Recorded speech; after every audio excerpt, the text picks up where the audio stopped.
Guys আজকে আমার সাথে এমন একটা মানুষ অ্যাড হইছে যে অনেক বড় লোক। ও বলে ওর বাপের কাছে নাকি শেখ হাসিনার থেকেও বেশি টাকা আছে।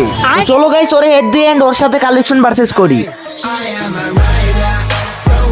কিরে বড় লোকের বাচ্চা, করবি নাকি কালেকশন ভার্সেস? আরে শালা নুবরা, তুই তো ভুলে যাইতেছো যে আমার বাপ বাংলাদেশে একজন নাম করে বড় লোক। তুই কি ভুলে গেছো যে তোর গ্রুপে কে খারাপ? ফ্রি ফায়ারের one and only collection versus king UFB Sakib. দাঁড়া তুই দাঁড়া নুবরা, তোরে এখনই আমি আমার বান্ডিল দেখাইতেছি। এই দেখ শালা নুবের বাচ্চা, সামুরাই বান্ডিল আছে তোর কাছে? আছে। তাহলে আমার মাথায় এটা কি?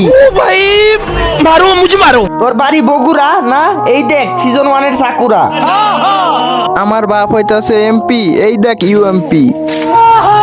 আরে এই দেখ ভাই ইউএমপি। কি সব দেখাও, ফকিনি নাকি তুমি? শালা ফকির তো কদিন আমার সাথে কালেকশন আছে। तेरी दादागिरी निकाल दूंगा मैं। ইউএফবি সাকিব, এই দেখ গ্রিন ক্রিমিনাল আছে তোর কাছে? আছে। উদাসীকে ইংরেজিতে বলে স্যাড। এই দেখ সব ক্রিমিনালের দেখ। আরে সাকিব ভাই, আপনি হচ্ছেন আসল কালেকশন ভার্সেস কিং।